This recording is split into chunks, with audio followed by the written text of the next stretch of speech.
And thank you very much to all the devotees today for giving me an opportunity to have your wonderful association. It was not planned that I should be here actually for this Sangha. Lakshmimani Prabhu in January when she was in Singapore mentioned to me that you should come for this.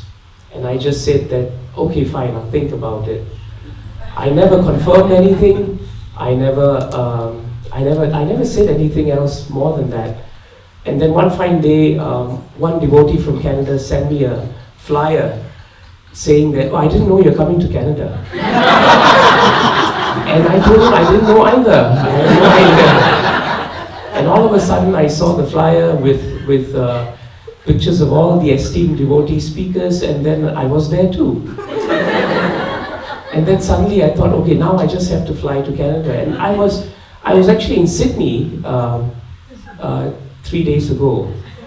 So I actually flew from Sydney through Singapore to come to Toronto. All because of Lakshmimani Prabhu. So thank you, Prabhu, for giving me this association.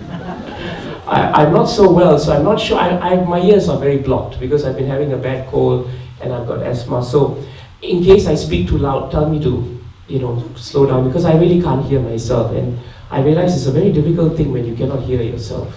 So please forgive me. I thought it would be good for us to start with Kirtan, because that's a good way to... The most difficult sessions are the sessions after the break and after lunch, and when you have your 1 hour.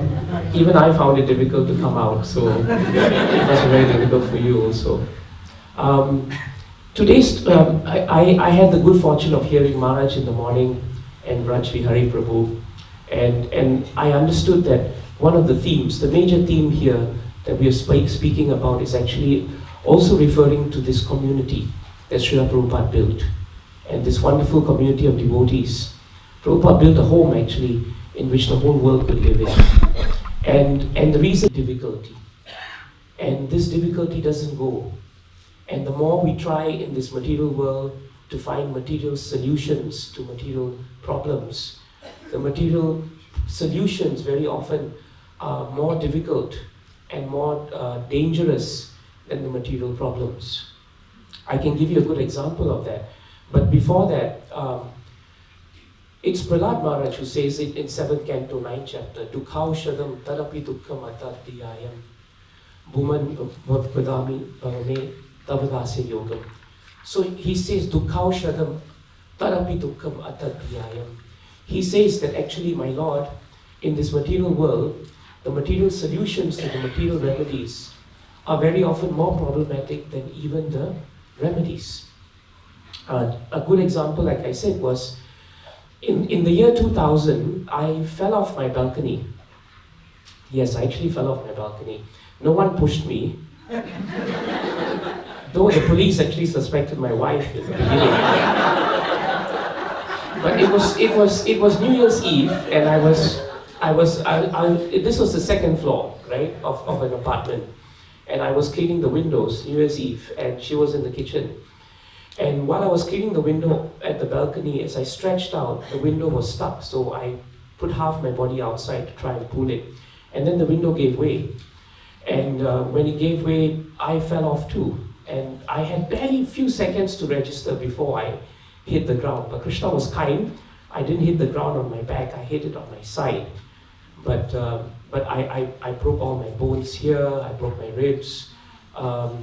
And that was quite amazing. Now, why I'm bringing this up is because that was a material problem. And then the operations begin. And there were 3 operations done for this part of the hand, especially for the nerves that got damaged. And every operation had to resolve the problem that the previous operation had. Because the nerves just got more and more enmeshed with the growing bone that was coming out, or the debris that was inside.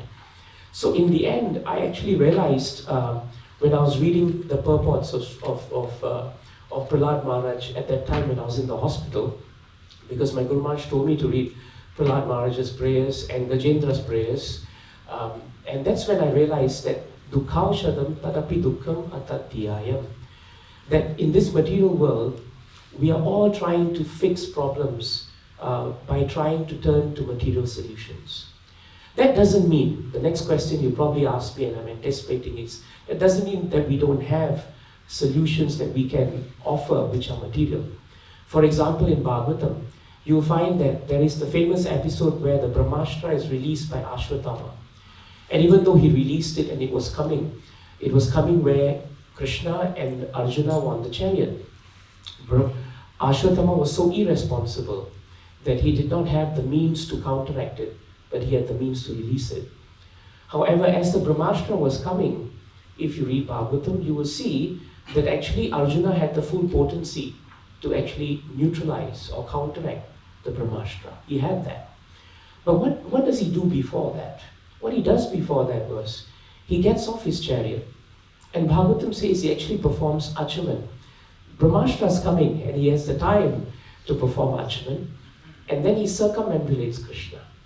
And then he chants, Krishna, Krishna Mahabaho, Bhakta Nama Bhayankaraha, Twammeko Dhayyamananam, Apavargosi Samstritehe. And after this he chants 3 other prayers, 4 beautiful prayers. But when he chants to Krishna these prayers, why is he chanting? Despite the fact that he had the great capacity to actually neutralize this Ashwatthama's Brahmastra. He had a solution which was material. He could have dispatched it immediately. But the reason why he came down and he prayed to Krishna was because he understood that the source of his strength, Krishna, Krishna, Mahabaho, is actually Krishna. And in 787 of Srimad Bhagavatam also, the same point is given by Prahlad Maharaj. When Hiranyakashipu gets very angry with Prahlad Maharaj towards the end of his time here, he calls Prahlad Maharaj a curved tail of a dog. You know, when you try making a dog's tail straight when it's curved, it just won't happen. So he's saying this Prahlad is just like that. And then he asked Prahlad a very pertinent question. Maybe one of the wisest questions he's ever asked Hiranyakashipu. What is the source of your strength? Right? Very important question. And it's coming from a demon, very, very perceptive. And he asked that question, what is the source of your strength? What makes you so strong?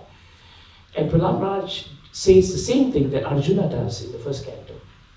And what he does is he says that the source of my strength, my father, is the source of your strength also. And is the source of everybody's strength. So this point is very important. That in this material world, there are many solutions which appear material, that which we can immediately employ. But the difference between the advanced devotees of Bhagavatam and sometimes the struggling devotees that, for example, I face in my own struggle, is this short time difference. Arjuna had the time and the faith and the conviction that no matter how skillful he was, still he was an instrument in the hands of the Lord. Nimitta matra bhavya sabyasachi. He also knew Maya Vaite Nihata Purva Eva. He knew that by Krishna's arrangement, all the persons who were supposed to die on the battlefield were going to die. So he understood this. And that's why he could chant Krishna, Krishna Mahabaho, Bhaktanam Abhayankaraha. He understood that fearlessness doesn't come from our heart on account of our material endeavors. Fearlessness comes into our heart by the strength of our invoking Krishna's strength. When we realize that Krishna is the source of our strength. The moment we realize that and we accept it in our lives, then the expectation that we can solve problems on our own is replaced by the acceptance that Krishna is the source of these remedies eventually. So therefore, Arjuna, after chanting the prayers, then Bhagavatam so nicely describes that he then went on to very successfully neutralize the Brahmastra. It's a very small episode, but so significant. And somewhere in the purport of 8.1.15 or 8.1.19, I can find it later, there is one line where Srila Prabhupada writes, it's really amazing. If one begins one's activity for his satisfaction, in other words, capital H, for Krishna's satisfaction, then one gradually loses taste for material activities. It's an amazing line that Srila Prabhupada gives. If one simply begins one's activities for his satisfaction, then one gradually loses his taste for material activities. And that's a challenge we all have. Because in this material world, there's so much taste for material activities, even now. And very often we want to come to the point where we have genuine taste for devotional service.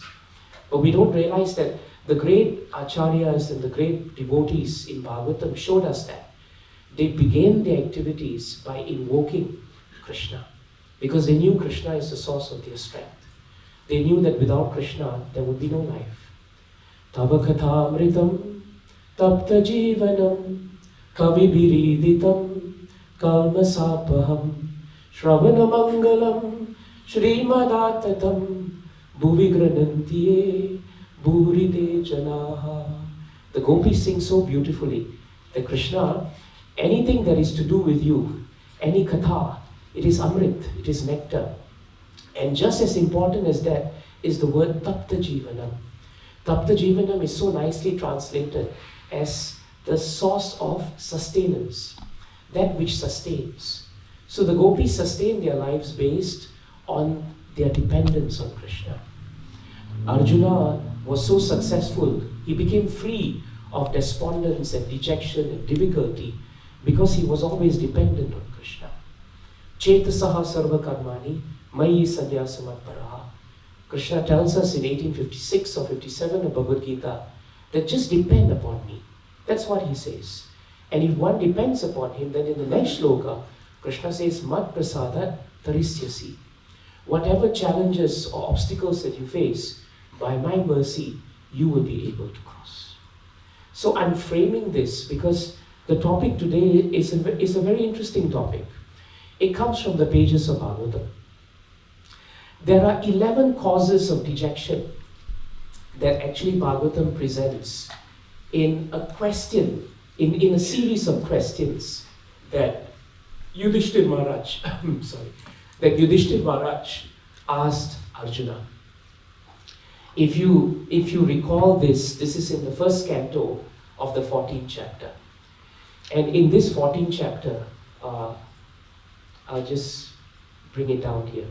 In the 14th chapter, you find that, or just before that, as the 14th chapter starts, just to frame it, you all know that Arjuna had actually gone for a few months because he wanted to see Krishna in Dwarka, right?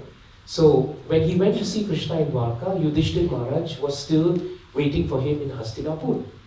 While he was still there, many months passed, Bhagavatam tells us. And despite many months passing, there was no sign, no sight, no sound of Arjuna. There were no WhatsApps in those days. There were no forms of social media. So he couldn't just give him a call and say, what's up? Instead, he had to wait. There was no messages coming even. So it became a source of anxiety for Yudhishthira Maharaj. At the same time, Bhagavatam tells us, Yudhishthira Maharaj also began to see very inauspicious signs that were happening around his kingdom. He saw jackals spitting fire, for example. He saw that on the ground, the citizens of his kingdom were starting to fight. Husbands and wives were having quarrels. He found that relationships between different living entities in different parts of his kingdom were becoming strained. He found that everywhere there were many, many inauspicious signs that to him signaled that actually Krishna had departed from this world. But Yudhishthira Maharaj did not want to confirm anything as yet. And so he waited and waited. And while he was waiting and thinking where was Arjuna, finally after 7 months, Bhagavatam tells us Arjuna came back from Dwarka. And when he came back to Dwarka, Yudhishthira Maharaj saw that he was very dejected and very despondent. Bhagavatam describes his despondence as tears coming from his eyes. He was always looking down and he was looking very dejected. So Yudhishthira Maharaj then begins a series of questions first. But interestingly, those series of questions are questions about Dwarka. He first begins to ask about how's everyone in Dwarka, and he describes everyone, Ugrasena, he describes Vasudev, he describes all the inhabitants, all his friends, all his associates. And after asking all of that, he did not receive any answer yet from Arjuna. But then at that point of time, Yudhishthira Maharaj begins to look carefully at Arjuna. And when he realizes that Arjuna himself is looking very dejected, then his questions become personal.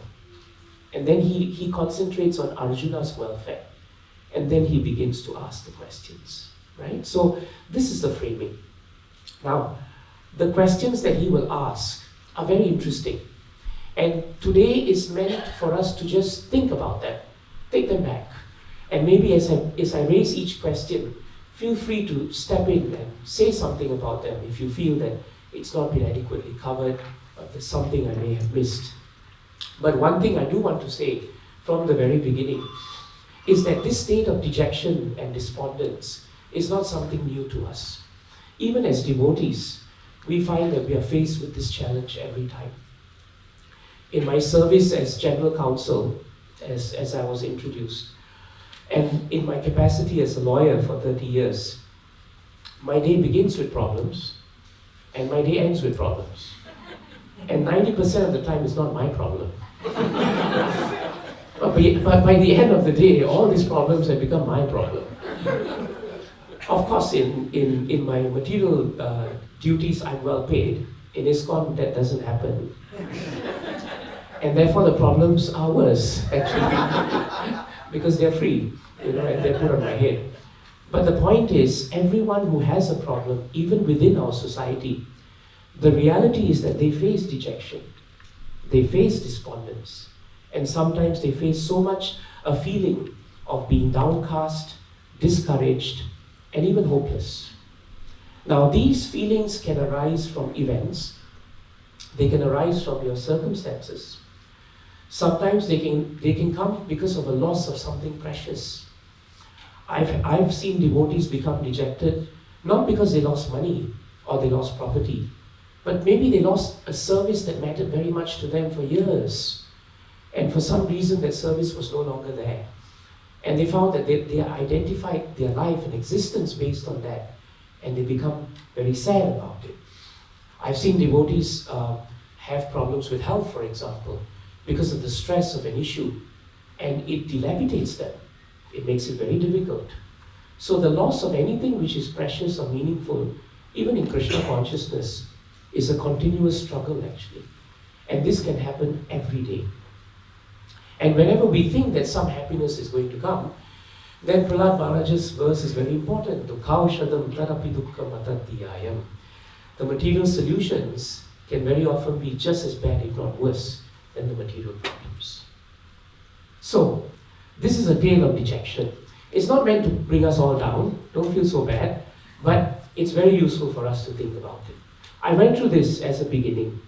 I did tell you that Maharaj Yudhishthira observed signs that the Lord had disappeared from the world. And later, he also inquired about the inhabitants of Dwarka from Arjuna. But look at the purport of 1.439. In 1.439, this is the part that's very important. Yudhishthira Maharaj moved from the general feelings of inquiry that he had to the personal inquiry that he put forward to Arjuna. Why is this significant? This is significant because while we all may face problems, and while as a community we have the duty to take care of each other and serve each other, very often the problems will be addressed when we actually become personal with each other. That is very important. And for us to be personal with each other, to be able to share a problem with each other, there must be a relationship. A relationship is like a ship, right? Without a ship, nothing can actually float, nothing can move, especially across a vast ocean of difficulty. So a relationship is so much important. And today I think what Vaishnava Prabhu said about being able to reveal in confidence the challenges we have, the things that we have on our mind, that's the first starting point actually of getting across these difficulties. And that's why Yudhishthira Maharaj displays what a great Vaishnava he is. Because even though he was so concerned about Dwarka, and for him Arjuna was to be the messenger of Dwarka, but he was perceptive enough to realize that there were physical changes to Arjuna. And then he wanted to ask him, Arjuna, are you all right? And sometimes in a community, When someone comes up to us whom we have a relationship with, or who have always been congenial to us, if they come to us and ask, Prabhu, are you all right? How are things with you? And they ask it genuinely, it is really Krishna's blessings. Because at that moment, we know that we have the ability to connect with someone. And that can really help us in a difficult time. And that is actually the hand of Krishna. Because Krishna doesn't only work through himself, but he always works through the agency of his devotees. So this point about 1439 was the turning point. Because then, from then on, from the verses 39 to 44, when you have time and you go back, you should read how very nicely these questions are asked. So today, let's just look at them from a higher angle, because we won't have so much time, and I'm aware of the time running. But we'll do it and see what we can do. The first thing that that Yudhishthira Maharaj asked Arjuna was actually about his health. He said, my brother Arjuna, please tell me whether your health is all right. And why does he ask that? Because he's looking at him and he says, you appear to have lost your bodily luster. In Sanskrit, sometimes we call it tejas. Sometimes when devotees are very happy and when our sadhana is very nice, the sadhana shows in the tejas. It shows in the effulgence of the person. That's why in devotional service you can see persons being older. They may be much more older than those who are younger, so to speak, but their effulgence makes them very, very radiating. And that's what Arjuna was being asked, because Arjuna should have been with Krishna all this time. So why did he lose his bodily luster? This was the question that Yudhishthira Maharaj was having. And then he asked the second question. So in this particular verse, there are two questions being asked. The first is the challenge of health. And the second after that is whether anyone had disrespected or neglected you. So let's look at health first, right? In 1-10 of Srimad Bhagavatam, which is a very famous verse, very nicely Shukadeva Goswami frames this point to us. He makes it clear to us that our desires should not be directed to sense gratification. But there's an important caveat, that if one should desire, then we should desire a healthy life. Why? Because health is really very important for Krishna consciousness. I think in the pioneering years of this movement, when you hear devotees speak about the amount of time and the amount of energy that they sacrifice and the health challenges that they faced after that, you'll realize that many of these devotees tolerated so many difficulties and even their health challenges just to push forward Srila Prabhupada's movement. But at the same time, Prabhupada, if you read his writings, his letters, he was always concerned if devotees or his disciples, if their health was not good. Prabhupada would write to them, would sometimes ask them in Lilamrita, how is he doing or how is she doing? And he would prescribe or suggest some remedies that they should take. Prabhupada was not oblivious to the fact that you should be transcendental to health issues because you're not this body. Prabhupada was never artificial about that. So what Yudhishthira Maharaj is asking is a very practical thing. And that is why taking care of our health is actually a very important part of our service to the community. And not only should we be responsible for our own health, but we should also be able to be there for those whose health are not capable of being taken care of. Which is why in a community, taking care of elders, looking after them, seeing to their needs is such an important part of a community. And because ISKCON is so young, but the devotees are getting old, you'll find that this is very new to many of us also. Have we made provisions which are adequate for the older devotees so that their health and their challenges in later life are being adequately taken care of? Most often than not, it's not there. It could be better, but we're still a long way away from that. But different communities have different ways of dealing with this. In Singapore, for example, we have a team of devotees that have planned programs for devotees who are senior so that they don't come during a Saturday feast crowd and fear of being crushed and rushed too much. So we have festivals that are only meant for senior devotees, and they actually come They get to do darshan, they get to do everything that they will do just in their own space. And many of them feel, for example now, they feel much better because they feel that they can actually come to the center and they don't feel that they would have to navigate their way through crowds or find it difficult to come. So sometimes communities should take some measures to do that. And I think it's important for the leadership to look to that, because this is the first question that Yudhishthira Maharaj asked Arjuna. Apart from that, Yudhishthira Maharaj also asked about the healthy body. But we also know that very often, and it's my experience too, and I think it's many people's experience, you can take the best medicines in the world, you can be prescribing, making sure your health is very fine, and one day, without knowing it, you could just get a heart attack. It's happened before, it probably happened again. There are people who are walking time bombs and we don't know it. And that is why at the end of the day, health is also a gift from Krishna. And we should be grateful to Krishna if our health is good. And the best way to offer that gratitude to Krishna is in good health, use our time well for Krishna. Because those who use their time well for Krishna, Krishna will always protect them. And this is very true of all devotees in their experiences. Another thing that's very important about good health is that very often good health also comes from a peaceful mind. A disturbed mind is very often the starting point of a disturbed health. And I'm a very good example of that. The more problems that come to my plate, the more my health goes south. It's a direct correlation. And the reason is, this mind which is uncontrolled is the beginning challenge for the whole body. Ayurveda very clearly says that the moment the mind is disturbed, the body's symptoms is that it will show that disturbance and it will break down.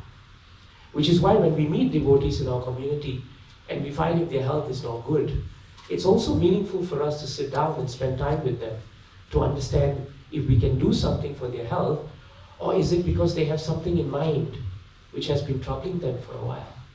And in my experience, that has always been the case. It's a starting point, actually. The other thing that I really like is a beautiful verse that King Rahugana was given by Jadabharat in the 5th canto, 11th chapter, 17th verse. This chapter is the shortest chapter in whole Bhagavatam. It only has 17 verses. And the 17th verse is an amazing verse. And if you ever want to study anything and everything about the mind, then just study the 11th chapter of the 5th canto. Because every verse there is descriptive of the power and the jurisdiction of the mind, so to speak. And it culminates in Jadabharat speaking this point. Brata vyamenam tadabhadra viryam upekshaya adhyeditam apramattaha Guro harihi charanapasharastro jahi vyalikam swayamatma mosham. The translation is very nice. This uncontrolled mind is the greatest enemy of the living entity. So actually, the greatest enemy is not the person sitting next to us, or the person who's denied us service, or the person who's giving us trouble day and night. The real greatest enemy is actually the uncontrolled mind. This is the same thing actually in 789 of Srimad Bhagavatam. Prahlad Maharaj tells Hiranyakashipu the same thing. He said, "Oh Father, actually there is no greater enemy, there is no enemy in the world other than the uncontrolled mind." And therefore the same thing is given here. If one neglects it or gives it a chance, it will grow more and more powerful and will become victorious. And then Jadabharat says, the mind is not factual, but it is very strong. And he says the only way to conquer this mind is actually two things. The weapon of service. Service to who? Service to the spiritual master and the devotees. And second, service to the Supreme Personality of Godhead. And he ends it with a great warning. Do this with great care. Great care. So therefore, the first point that actually Arjuna is being asked is very important. Is your body alright? But a healthy body includes a healthy mind. And that is something very important to us. In the second part of the first shloka, he actually also asked this question. Is it because your health has been affected? Because others are disrespecting you or neglecting you? Why? Because of your long stay in Dwarka. The good thing about coming for 3 days in Canada and leaving is that you don't overstay your welcome. Right? So long stays are sometimes difficult because when you overstay, we have a saying, you overstay your welcome. So actually Yudhishthira Maharaj was very perceptive. He said, did you stay too long in Dwarka? Was that why everyone took you for granted? That's what happens to us very often. Sometimes you see a devotee who's been doing so much service, he or she is there day in, day out, and it's so easy for us to think they have become furniture. Because we almost always expect them just to be there. We know the prasadam will be done, we know the pujari will be there, but when we do that, we don't realize that we're actually disrespecting them. And actually, we are neglecting their great service. And this can also be a great source of dejection, because everyone wants to feel appreciated. And appreciating devotees is part of our Vaishnava etiquette. And the less we appreciate devotees, the more they will feel dejected, and the less satisfied and happy we will also be. Because after a while, when we take for granted devotees who are precious to Krishna, how can we be happy eventually? Durvasa Muni took for granted the greatness of Ambarish Maharaj. And look what happened to him. He spent a year running all over the world, not because he was particularly fond of touring, but because he was being chased. And he thought his philosophy was absolutely correct because he ended up in Vaikuntha. But he was told he was wrong in any way. He had to come back again. He had to fall at the lotus feet of the devotee. Why? Because he neglected him and he disrespected him. That's a very important point. And therefore, disrespect and neglect both ways will cause both parties dejection. And if we actually disrespect and neglect someone, not only is it an aparad in terms of Vaishnava etiquette, but if we even neglect a living entity, then let us not forget that Krishna is in the heart of every living entity. If you look at Srila Prabhupada's life, Srila Prabhupada did not neglect anyone. Nobody was neglected by Srila Prabhupada. And if we can only imbibe that mood, then disrespecting or neglecting someone will be a thing of the past actually. So therefore, the importance of offering respect, devoid of a sense of false prestige, is very much part of our Vaishnava culture. Sometimes we don't offer respect to others because we feel we are superior to them. And that sense of false prestige prevents us from actually offering that. We also disrespect others because, if you think about it, we sincerely think we're going to be here forever. And we don't realize that our actions will have consequences. We don't realize that every action that we're doing is going to have consequences. And as long as we are in this world, our mood should be to respect others. Sometimes we are also disrespecting of others, not because we want to deliberately disrespect them, but also because we are very self-absorbed in our own issues. Sometimes have you met devotees who actually are so self-absorbed in their issues that they forget that other people also have problems. It can happen. Sometimes even amongst family members, my life is a tragedy. Sometimes when we meet each other, instead of talking about Krishna, we speak about how much I've suffered. And then you try to tell me how much you have suffered more than me. And then I will try to append you by telling you that, before that I suffered more than you. And we just continue this talk of suffering because actually we just want to show someone how much we are suffering. But the truth of the matter is, because we are so self-absorbed in this, it's very difficult for us to see other persons suffering. And that's why this question of disrespect and neglect is so important. There is a verse, 1:1848 of Srimad Bhagavatam, Tiraskrita Vipralabdha, Shabda Shipta Hata Api. In that verse, Shukadeva Goswami says, regarding Parikshit Maharaj, he says that the devotees of the Lord are sometimes killed, sometimes they are cheated, sometimes they can be criticized, sometimes they are defamed, and sometimes they are neglected. This neglect is very painful. If you are angry with someone, it's better if you just tell them you're angry.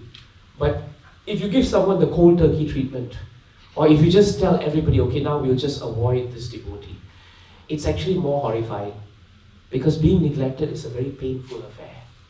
And by the way, neglect is also a crime in the eyes of the law. So just to tell you that.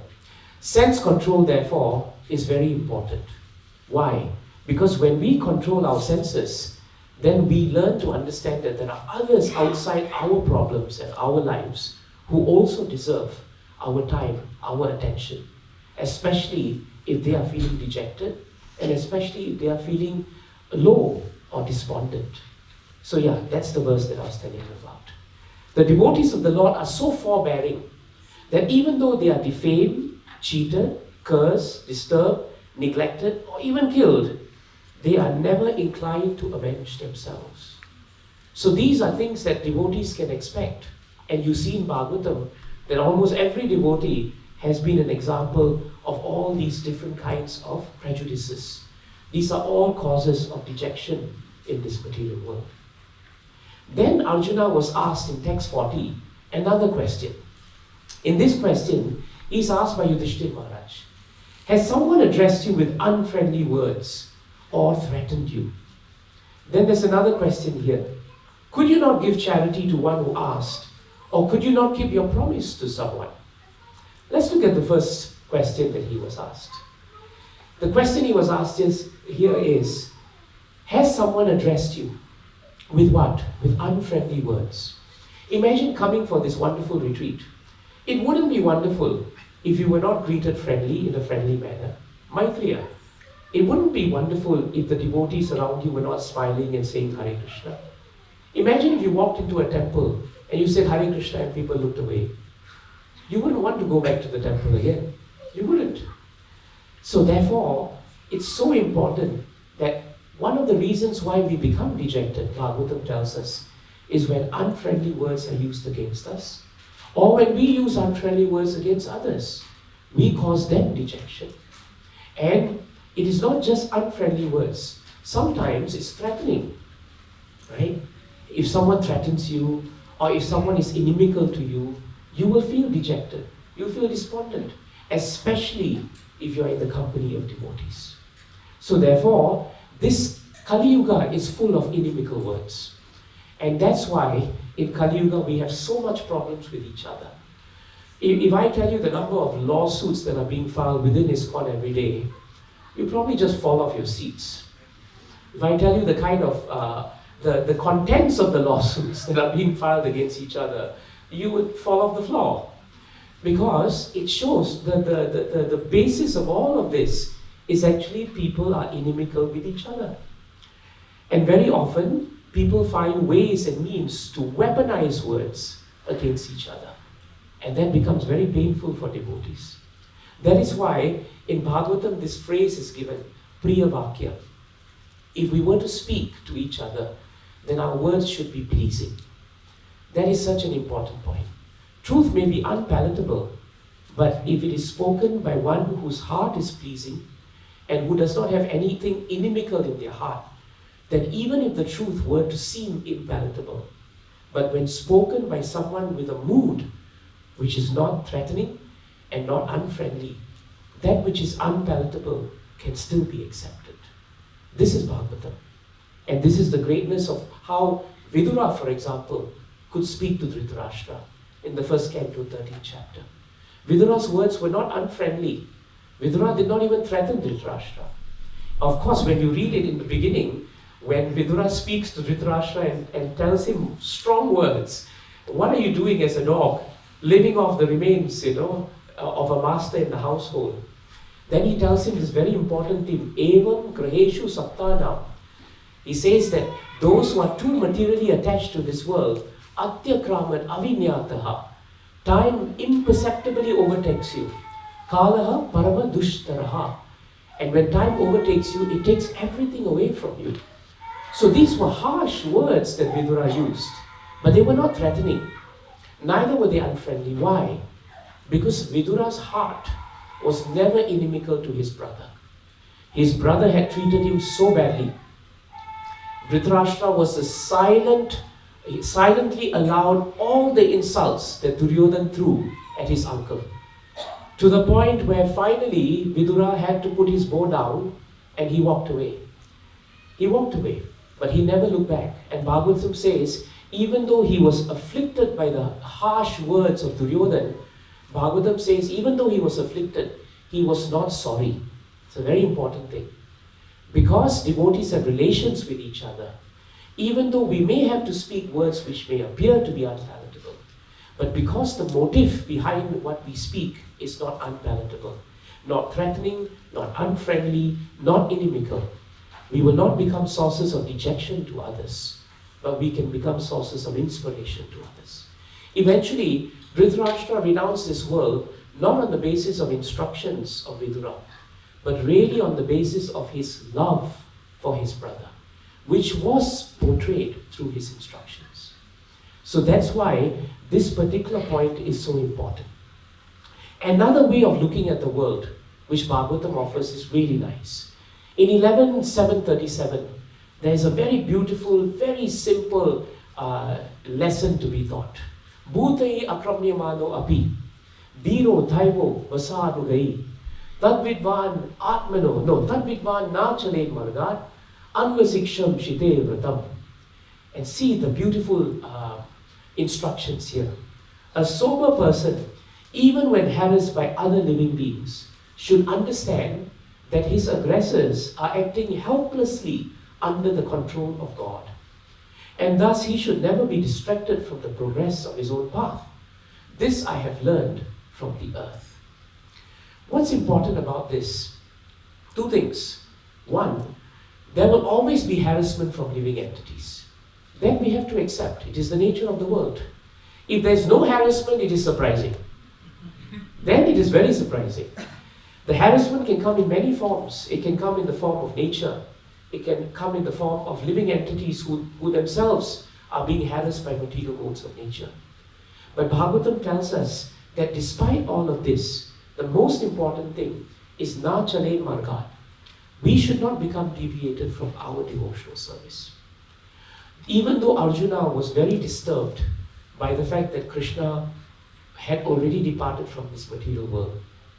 And if you hear him in the first canto, 15th chapter, of how he remembers all the wonderful time that he spent with Krishna, all his expressions of his remembrance of Krishna are based on gratitude and loving relationship. And because he remembers it that way, his progress in devotional service is never distracted, even though so many harassing elements are present after the departure of Krishna. But Arjuna, because he could remember the instructions of the Lord, he became peaceful after remembering Krishna's pastimes. And that is an instruction that we can use. And this is a very important point, because unfriendly words will always be there. But as devotees in a community, it becomes so important for each of us to be responsible for how we speak, for in what mood we speak, and in what mood we act. This is the lesson that is asked by this question. I'm going to go on to the second part of it, and then I'm going to pause. And I'd like to get some reflections. If I can get anything from you, it would be really nice. Now, there's another shloka that's really nice about this. Parikshit Maharaj, in the first canto, 19th chapter, 16th verse, Parikshit Maharaj makes an important prayer. He says that if by any chance I have to come back again to this world, which is a relevant prayer, at least for me, because there's a high chance I'll have to come back again to this world. Now, if I come back again to this world, Bhagavatam is so kind, it gives me a beautiful prayer. Parikshit Maharaj says, you can pray, but you can pray for three things. And this is what he prays. Beautiful. You can chant the shloka. Punascha bhuya bhagavati anante rati prasanga chatarashrayeshu mahatsuyamya upayami shrishtim maitreyastu sarvatra namo vijayabhya. Again, offering obeisances unto all of you brahmanas, I pray that if I should again take my birth in the material world, I will have one, complete attachment to the unlimited Lord Krishna. That's his first prayer. That let me be attached completely to Krishna. His second prayer is very nice. association with his devotees. So this association is so important. And that's why friendly words and non-threatening actions become even more important in a community. And the third point is also very important, something that sometimes we take for granted. Because as devotee communities, we can become isolated. And we can start thinking that my employer or my colleague outside in the office is in Maya. And because he's in Maya, I don't have to be friendly with him. I should be difficult with him, or I should be aloof from him. And therefore, friendly relations with all living beings. That's very important.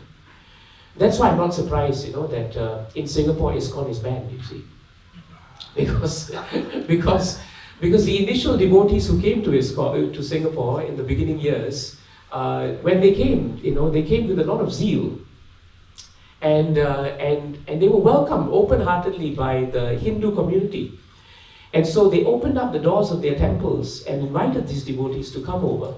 The devotees sat down, and after the first words that they started in their Bhagavatam classes was to condemn all the devatas and the demigods, in whose temple, by the way, they were seated. And they were having a nice program, And that started the end of ISKCON in Singapore. Because of this idea that we are very special and that everyone else really has not made the cut. That's a dangerous assumption to make. And that doesn't help us. And it doesn't help us to bridge the gap with everyone else also. So that's why friendly relations is such an important thing. Prabhupada says one must see Krishna in everyone. We don't have to go and hug a tiger, Prabhupada says that too. But we should maintain friendly relations with living entities who are generally not tigers, right? So that's the importance of friendly relations. Titikshaya karunaya maitriya chakina jantusu samadvena na sarvatma bhagavan samprasidati. Samprasidati means to become satisfied. So Krishna becomes very satisfied when devotees greet other people. Prabhupada doesn't use the word other devotees. He says greets other people. Other people includes devotees and other people with tolerance, mercy, friendship, and equality. So these qualities become so important, and actually in a very subtle way, they help us cross over the ocean of potential dejection and despondency. In a very subtle but very important way. And this is something we should never take for granted, actually. Okay, I'm stopping there first. Now I would like to hear devotees. Yes, Prabhu, please.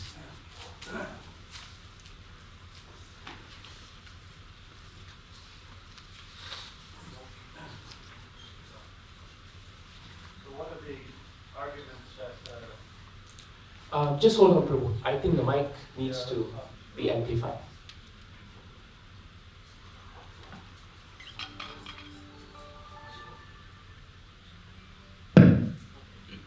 So this is one of the arguments that Krishna presents to Arjuna, that for one who's been honored, dishonor is worse than death. Yes. So he presents that. But in conjunction to what you were presenting, what I've noticed is often purity is the force. We all accept that. So if my understanding is when I'm speaking to you or someone, that your understanding of Krishna consciousness or whatever, it's kind of a deviation. You might contaminate me, so I don't want to talk to you anymore.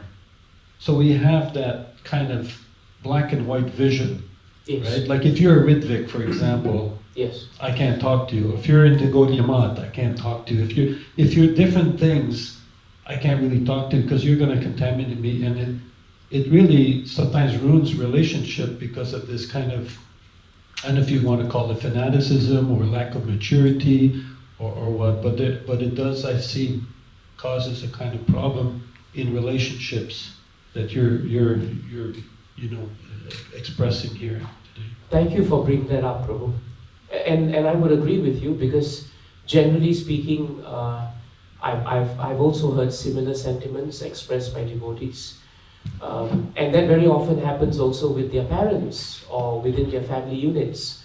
I don't want to listen to my mother or my father because they speak, mundane things, and they would disrupt the flow of my Krishna consciousness. So I'm just going to draw a hard stop there, and that has disrupted relationships, that has disrupted communities. My personal understanding of Krishna consciousness and the way I've lived it and the way I've learned it from many devotees is to understand that as far as possible, we should avoid items or transactions or issues that may disturb our Krishna consciousness, but we should also accept the fact that we also coexist with other living entities, and that other living entities are not entirely off the beaten track just because they don't have Krishna consciousness. We should also understand that Krishna is in the heart of everyone, because Nitya Siddha Krishna Prema. Krishna is Krishna, and love of God is eternally present in every living entity's heart. It's only a question of when that dormance is actually brought forth. If we understand that perspective, there is no compromise to our Krishna consciousness if we are respectful, if we are friendly, if we have to deal with devotees, if we have to deal with living entities in the course of our work, in the course of our family relationship. It will not hurt our Krishna consciousness if we ourselves are on strong grounds of our own faith. But thank you for raising that, Prabhu. I think it's an important thing that has affected the devotee community. In Singapore, we have a Ritvik temple. Singapore was the second place to become Ritvik. That's a position that we are, an achievement that we had. And I remember when the Singapore temple became Ritvik, the devotees' lives all splintered. Everyone just didn't know what to do about things, because everybody looked to the temple president. Many of them had such deep relationship with him because he inspired them so much for so many years. Then they had their gurus also. So what were they supposed to do? But years later, the Ritviks are very much in Singapore. We are very much in Singapore. Many of the devotees have known the Ritvik president for many years. And when sometimes newcomers come to our temple where we are, and they say, oh, we have heard of a temple which has deities and it's in another place. We know it's a Ritvik temple. Do you have the address to it? I actually give them the address. And I tell them, well, that's the temple that you're looking for. They go over there, and in a week's time, they would come back. None of them has ever not come back to the temple. And when I asked them, why did you come back? They said the difference was the experience that we actually received in either temple. In this temple, we found that devotees were friendly, they were loving, they were caring for us. In the other temple, when we went there, we found that we were immediately asked to become live members. We were told to make payments. We were told to sponsor this and sponsor that. So, in Singapore, we have lived with the Ritviks for a long time without compromising the fact that our Krishna consciousness has grown, Bhakti distribution has grown, but we haven't condemned them. When the Ritvik temple's president's wife, whom we had known since we were young, had cancer and she was dying, a whole load of us actually went over to the hospital and we did kirtan. We did kirtan for 10 hours and then she left her body. And then after that, we just left and we offered our obeisances and we're back to where we were. So I think it's very important sometimes to be able to have a sense of perspective about how we can grow and coexist without compromising our values. But I think coming to a point where it destroys relationships in the long run may not really help our community, at least from where I have come from in my limited experience. Thank you for the very candid point, Prabhu. Krishnadas Prabhu, please.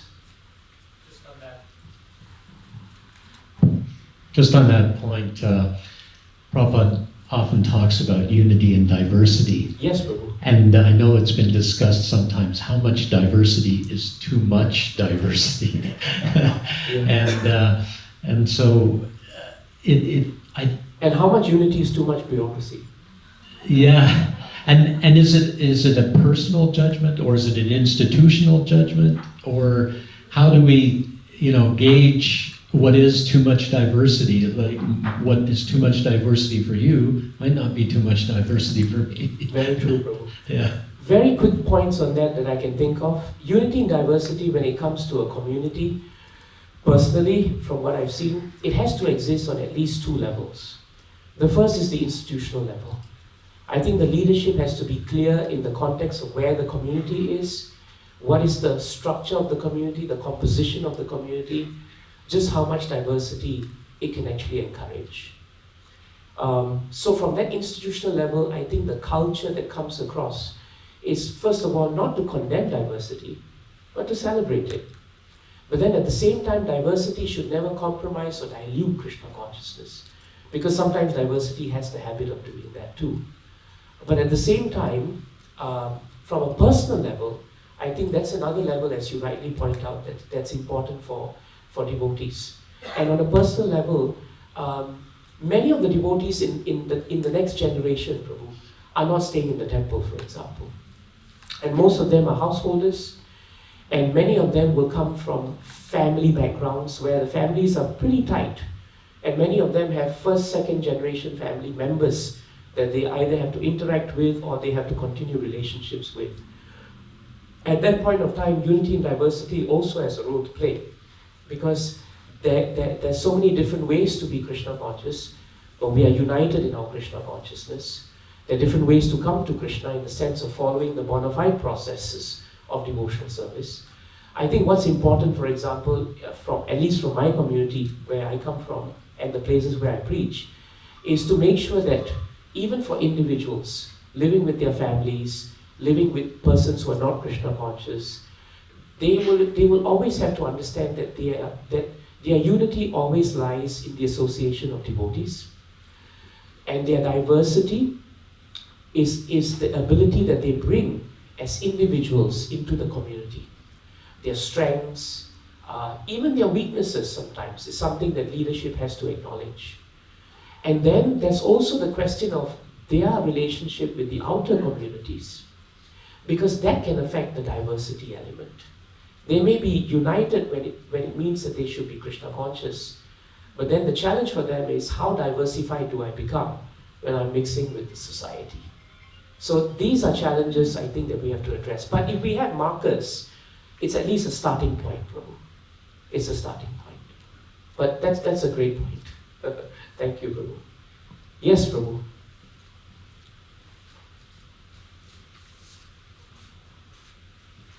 Hare Krishna. Thank you for the wonderful class. I just wanted to add to all the points everyone's made so far that, at least in my experience, having relationships with devotees or spiritual people and then family members or non-devotees, it's kind of like, I think of it like a tree growing. Like when our sadhana and our spiritual practice is really new, it's like we're like a little sapling, we're very weak. Yes. And if we try to take on helping too many other people, Yeah. it's like they kind of trample our tree. Yes. And it destroys it, and then we give up on our practice. Or it's like trying to help someone who's drowning, and they pull you in and you drown. For me, I think what's important is when we are in situations like this, we try to synergize and grow stronger as trees, as like a family, like a forest of spiritualists. And then when we're in the regular world, we kind of assess like how strong we are in our sadhana. And if we can't help someone, if someone can climb our tree without it breaking our branches, then okay, let's tolerate this person for a short amount of time. And I think the bottom line is, at one point we were all needy. At one point we all knew nothing, and somebody else reached out their hand to help us. So if we aren't able to do that for someone else, then the lineage is going to break. Very true. Somebody took a chance on us. Someone took their time. Someone was very patient with us. Each one of us has a story, isn't it? I knew a devotee who was asked by a friend to keep coming to the temple for 7 years straight, and he didn't come. And finally, when he did come to the temple, 2 weeks after that, his friend stopped coming. Don't ask me why, but it just happened. I also know of this boy who used to come to the Singapore temple. He was new, very enthusiastic. And one day I went up to him and I asked him this question. So, Prabhu, what's your motivation for coming? What is it about Krishna consciousness that you like? I'd like to get to know you. He said, I came here because I'm praying to Krishna to get married. And I asked him, okay.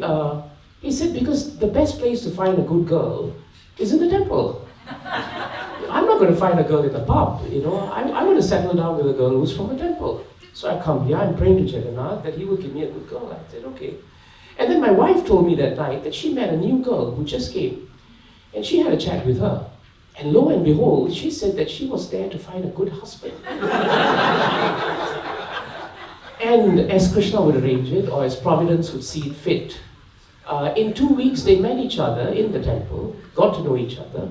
In 2 months they were engaged. And 3 months later they were married. And a month later we never saw them again.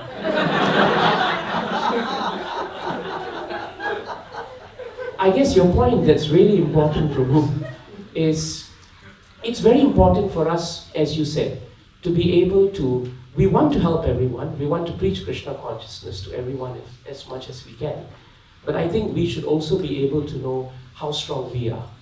And that's where the more self-sufficient we are because of the association of devotees, the stronger our roots are, the better we will become. I remember a story which is very helpful here. And I think that's really important in Krishna consciousness, this self-sufficiency that you spoke about. There was this wife who stayed with the husband. He had a mother also who was staying around. They didn't get along, the wife and her mother-in-law. And so one day, out of curiosity, she put some food on the table and she asked him this very important question that no husband wants to hear. She said that if I was drowning in the ocean, and I couldn't swim. And your mother was also in the ocean next to me and she couldn't swim. And you had to make a choice, that one choice, and you had no other way to do it. Who would you save? And he replied without hesitation, my mother, of course. And she was very insulted. She said, I'm the one cooking for you, I'm the one serving you, I've been with you all these years. Your mother hardly comes, so why are you doing this? And he told her something which irritated even more. He said, because in this life I only have one mother. And so she got very upset. And so the next day she went to see her friend and she was speaking to her and said, what an ungrateful man he is. And she turned to her friend and said, if you were me and we were in this situation, what would you do? And the friend gave a very interesting answer. I just learned how to swim. Because if I learned how to swim and I'm self-sufficient, I don't need someone to rescue me from a difficult situation. So I think it's the responsibility of all of us as devotees to reach that point where at least we are anchored strong enough so that we become sources of joy and not neglect and disturbance to others. And if we can give something, I think that discrimination faculty, Prabhu, that you're talking about, the ability to be able to preach Krishna consciousness, but the ability to also know that this is as much as I can do, and to ask other devotees to please also come into the picture and assist us in spreading Krishna consciousness. I think that's very important. Thank you, Prabhu. Maybe we can take one more before we end the session. Yes, Prabhu. I have that there. I have 2 sessions, so what I'm doing is I'm going to do, I've stopped at 4 or 3, and maybe the next session we'll try to finish the rest if we can. Yes. Hare Krishna, Prabhu. Thank you for the nice discourse. So, I have a very specific question. My community, specific community, they are meat eaters. They are Hindus but meat eaters. So, when I go to them, sometimes I need to take unoffered vegetarian foods, but unoffered things, and sometimes I feel bad. At one point, I stopped associating them. But that time I realized that if I don't go to them, then I cannot preach to them. They'll keep doing whatever they're doing now. So now I've started going there, but at some point I feel that, okay, my purity has been lost or something, because I'm taking unoffered foods, this kind of stuff. So where to draw the bottom line? If I don't go to them, I cannot preach them. And they are nowhere in the connection of any other devotees. So should I go them, associate them, and try to preach, consider sacrificing my kind of things I maintain, not taking unoffered foods? Is this your community or something? Prabhu? Yeah. I specifically, I'm from Bangladesh, so our Bangladeshi, Canadian Bangladeshi community, they are meat eaters. They are not like Gujaratis who are vegetarians. Okay. So that's the challenge I'm facing currently. Are they related to you or they just? No, they're just friends. Okay. Before I say something, I'm going to ask the pioneers and the senior devotees to assist me here. Yes, Prabhu. Bring your own food. Bring your own food. I was waiting for that. Anyone else? Lakshmimani Prabhu? Can we pass the mic over? That'll be helpful. Because this is a question that keeps coming up. Yeah, it comes up a lot, and it doesn't always come up in that particular sphere, but Radhika Raman Prabhu, you know, he's a wonderful devotee. I don't know how many of you know of him, but he's the head of the religious department in a big university, and he just tells people that I can't eat anything that's cooked in a place where meat is prepared. So you can make me a salad, or you can give me fruits, and I'll be happy with that. And as you have to respect them, they also should respect you. And if you stand up to, you know, for what you believe and explain it without any kind of judgmental attitude, then they can be respectful. Yes. Thank you, Prabhu. Yes, Krishnadas Prabhu. Malti Prabhu, I'm very happy to see you. Malti Prabhu, Hare Krishna. So This is just one of those things that came from memory of the day, prasadam special. Tamal Krishna Goswami. Prabhupada had a big appetite and would take at least 45 minutes to relish prasadam. He often ate alone, chewing with his eyes closed. When we went to India, we got to eat with Prabhupada regularly because we would be invited to the homes of interested Indians. Then all the devotees would sit together with Prabhupada at the head and take prasadam. Prabhupada said, "This is preaching. We make members by eating." When we went to Surat in Gujarat, he made a condition that he would only take prasadam at someone's home if that person became a life member. In 30 days, we made 30 members. It was very nice. Prabhupada trained us how to take prasadam. Right on point. Prabhu, what do you think? The answer is very clear.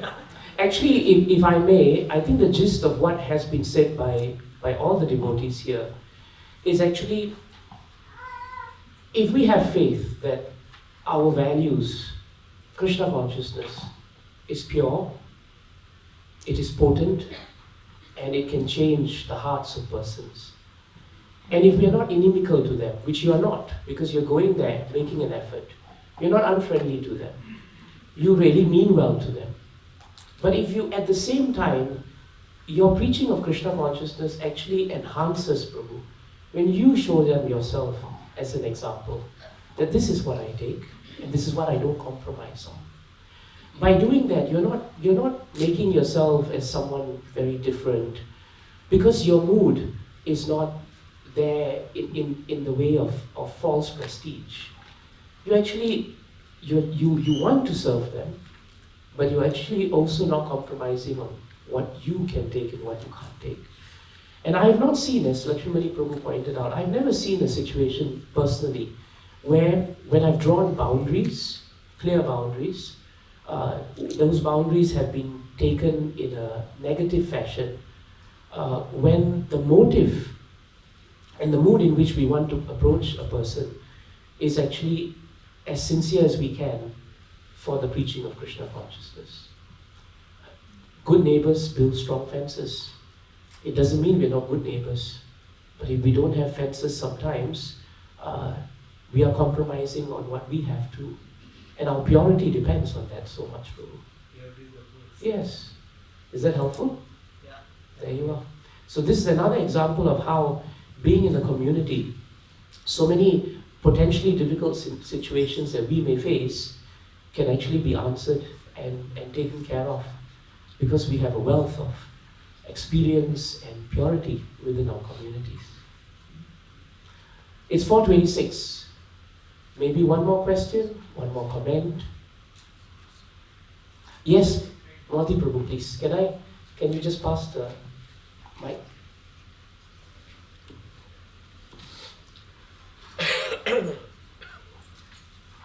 Hare Krishna. Hare Krishna. So happy to see you.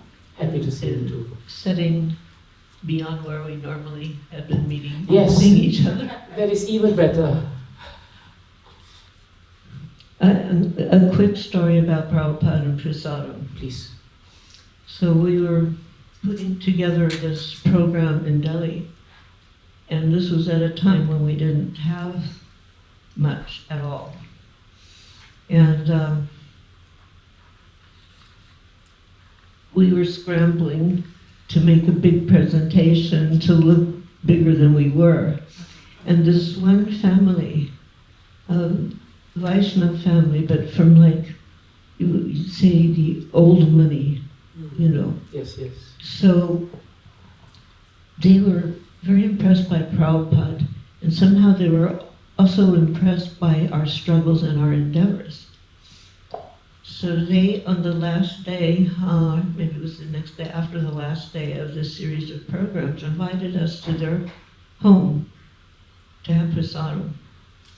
And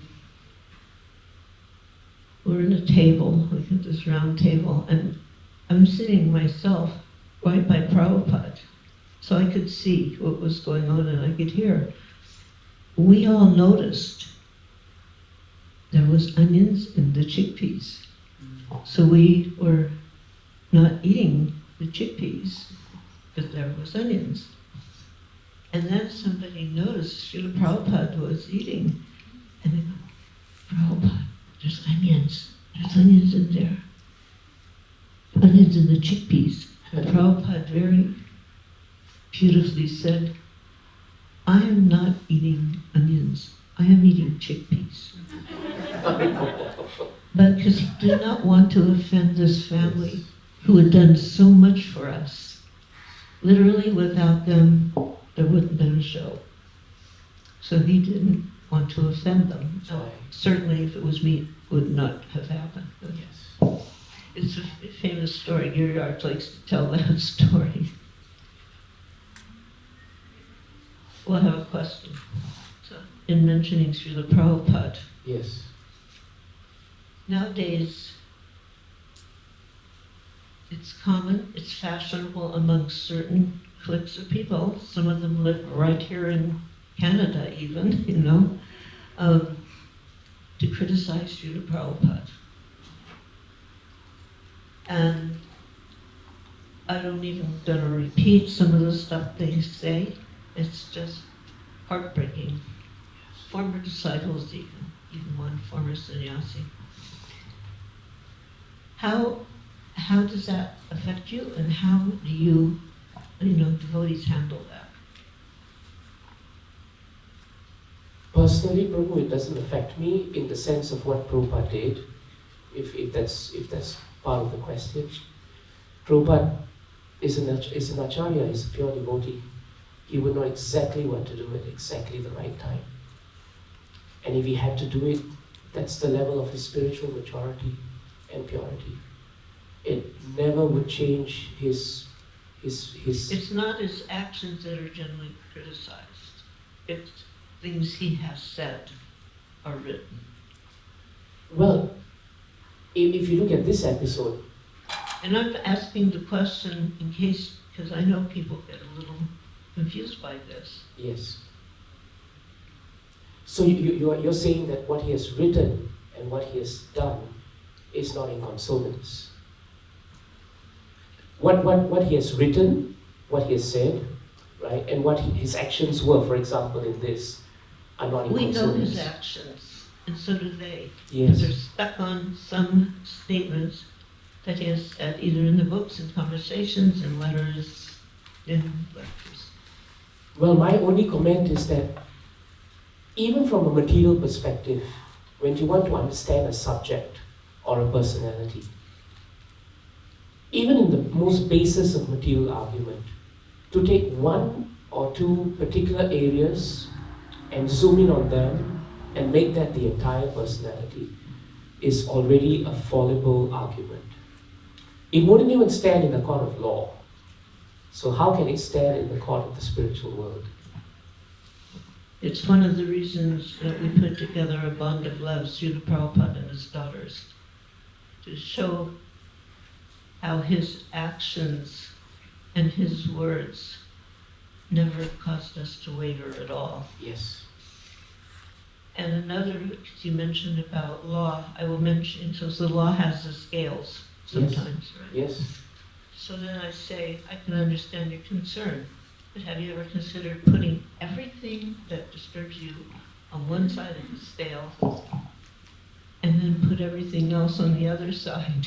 Yes. It's very true. If you look at the scale of what Prabhupada has done, achieved, and given to the world, and if you were to take certain portions of his statements out of context, then it doesn't make sense, because the out of context statements can never, it can never define the personality, the instructions, and the broad-heartedness in which he approached Krishna consciousness and gave it to all of us. It's a very fallible argument. And unfortunately, if I may say something else, such arguments are generally driven by material motives. Prabhupada would use the word in 438 in the purport. He would say that even in a society like Krishna consciousness, there can be quarrels due to leaning to material things. That's how he wrote it. So the moment we lean towards material things and we want to see Prabhupada through material lenses, then inevitably this is what will happen. It's something we should all avoid. Thank you, Prabhu. Thank you. Lakshmi Prabhu. I was going to say something in relation to the prasadam part of our discussion before. I had an experience where I was traveling with some people and we were given a package from somebody in Toronto actually to deliver to a family in Gujarat that we didn't know at all, but they were related to the people we knew in Toronto. So we brought this package, and then they cooked for us. But when they put everything in a big table, a circular table, and they asked us to go around and just serve ourselves, and I could see that some things were purchased in the market. Yes. And I told the people I was with better not to eat the things in the market. We had just arrived in India. And I explained to the lady, I said, we know that you knew what our eating habits are and that you offer and cook in a clean atmosphere. But those people, we don't have any way of knowing what they used or Yes. If they offered, if it's clean, anything. And she was actually very flattered, very, very, very pleased that we separated Yes. that thing.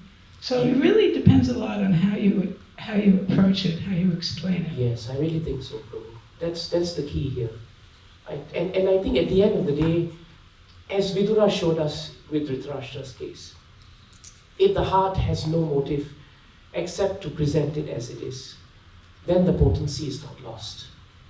And the objective is achieved. I believe that. Thank you very much for your time. I'm 5 minutes late, I'm sorry. Maharaj, you were so punctual. Rajvi Hari Prabhu, you were just as punctual, but I'm sorry I took more time. But thank you so much, because I think it was wonderful to hear so much of contributions. It's a very small part of Bhagavatam.